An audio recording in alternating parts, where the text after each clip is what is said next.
জানতে চেয়েছেন যারা শুধু কোরআন মানে হাদিস অস্বীকার করে তাদের পরে ইসলামী শরিয়া কি বলে।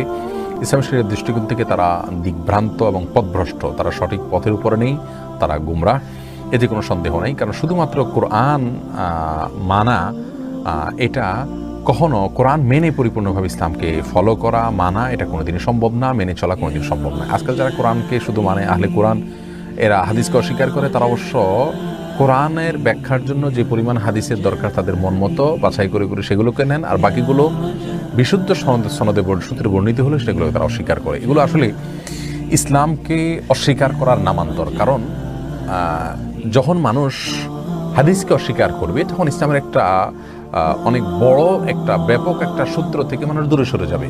শুধু কোরআনকে মানার নাম দিয়ে আস্তে আস্তে আস্তে মানুষকে ইসলাম থেকে দূরে সরানো যাবে, এবং এটা সন্দেহাতীতভাবে একটা পর্যায়ে গিয়ে হয় মানুষকে বিভ্রান্তির চরম পর্যায়ে নিয়ে নাস্তিক্যবাদে নিয়ে যেতে পারে, অথবা শুধু তথাকথিত কোরআন অনুসরণ করব, হাদিস অনুসরণ করব না কারণ সেটি বিশুদ্ধভাবে আসছে কিনা টেনে সন্দেহ আছে।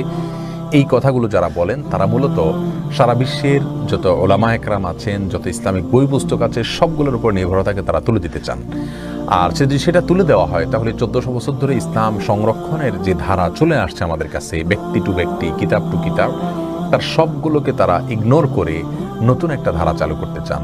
এটা মিশরে শুরু হয়েছে, বিভিন্ন দেশে চালু আছে, আমাদের দেশেও কোরআন রিসার্চ ফাউন্ডেশন নামে একটা প্রতিষ্ঠান আপনার এই ধরনের চিন্তাধারাকে প্রসার করছে। আমরা ইনশাআল্লাহ বিদনিল্লাহ এই বিষয়ে তাদের বই পুস্তকগুলো সব সংগ্রহ করেছি, সেগুলোকে পড়াশোনা করে সেখান থেকে আমরা ইনশাআল্লাহ বিদনিল্লাহ আলোচনা করব। কোরআনকে শুধুমাত্র মানবেন, হাদিসকে মানবেন না, এটা কোনোদিনই সম্ভব না। কোরআনে আপনি 5 ওয়াক্ত সালাত দূরের কথা আজানটাই খুঁজে পাবেন না, এবং 5 ওয়াক্ত সালাতের বিবরণের কোনো কিছু আপনি পাবেন না। সেটা আপনি হাদিস ছাড়া কীভাবে পাবেন? তো আপনি বলবেন যে ঠিক আছে, যে পরিমাণ হাদিস দরকার সে পরিমাণ আমি গ্রহণ করবো। তো আপনার মন মতো হাদিস নেবেন আর মন মতো বাদ দিবেন, এটার নাম ইসলাম হতে পারে?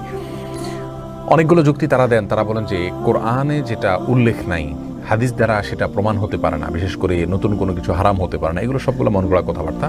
কোরআন কারীমের বহু আয়াতে আল্লাহ সুবহানাহু ওয়া তাআলা তার রাসূল করিম সাল্লাল্লাহু আলাইহি সাল্লামকে কেন পাঠিয়েছেন তার উদ্দেশ্য বর্ণনা করতে গিয়ে বলেছেন যে লিতুবাইয়িনা লাহুম, আপনাকে এই কোরআন দেওয়া হয়েছে যাতে করে আপনি মানুষকে ব্যক্ত করে দেন।